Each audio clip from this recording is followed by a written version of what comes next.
नमस्कार। आज मु आपणक सहित गोटे आचार रेसिपी शेयर करी। एटा हूँ कंचा आंबर मीठा आचार रेसिपी। यही आचार को बनिया प्रोसेस बहुत सहज, बहुत ही कम समय रेडी हो। खास करके छोट पिला मानू यही आंबर मीठा आचारटा बहुत पसंद आसो। छोट टू बड़ समस्ते को पसंद करके खाइबे।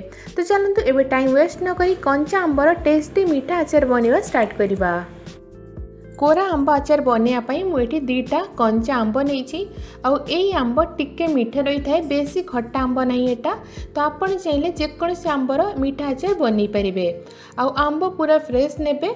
तो प्रथम मुझे आंब को भल भाव में वाश करके गोटे कपड़े पोछि नहीं, जहाद्वारा ए टिके भी पानी नहीं।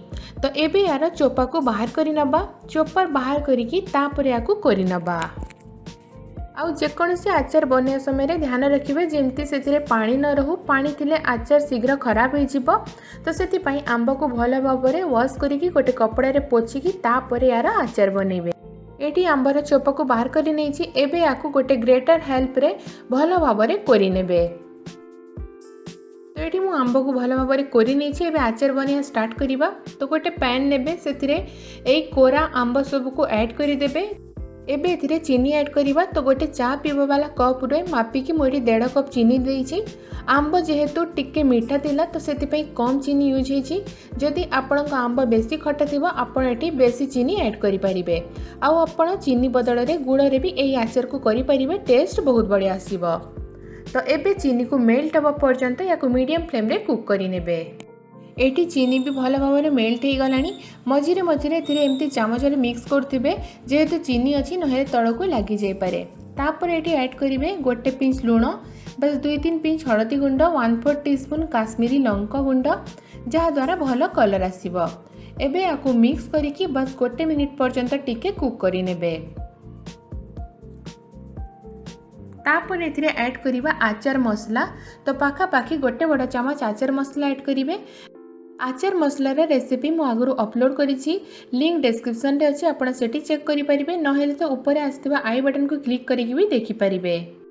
तापरे लास्ट एथिरे बस अल्प कड़ा जीरा ऐड करिवे, जहाद्वारा आचार गोटे बढ़िया फ्लेवर आसए।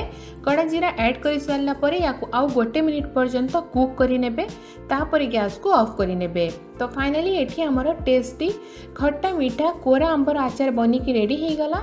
एटी बहुत गरम अच्छी, तो याकू टिके ठंडा होगा छाड़देवे। तापर ठंडा हो सारा पर याकू सर्व करेंगे। तो ये आंबर आचार पूरा पूरी बनिकी रेडी हो जाइए, ठंडा भी हो जाइए। एबे याकू गोटे बाउल को ट्रांसफर कर नबा। यही आचार खाइबा बहुत टेस्ट लगी थाए, पूरा जाम परी लगी थाए। आपण याकू पिला टिफिन बॉक्स रे ब्रेड रे लगे कि भी जाम हिसाब रे याकू दे परिबे। पिला माने याकू बहुत पसंद करिवे खाइबा पई। आउ आपण एही आचार को फ्रिज रे रखिकी मैक्सिमम 15 रु 20 दिन पर्यंत खाई परिबे। टोटली खराब होबा नहीं। तो आपण भी मो प्रोसेस रे टेस्टी अम्मी कोरा आंबर मीठा आचार बनांतु। आउ केमिति लागुछि निजे एक्सपीरियंस मो सहित कमेंट करके शेयर करंतु। धन्यवाद।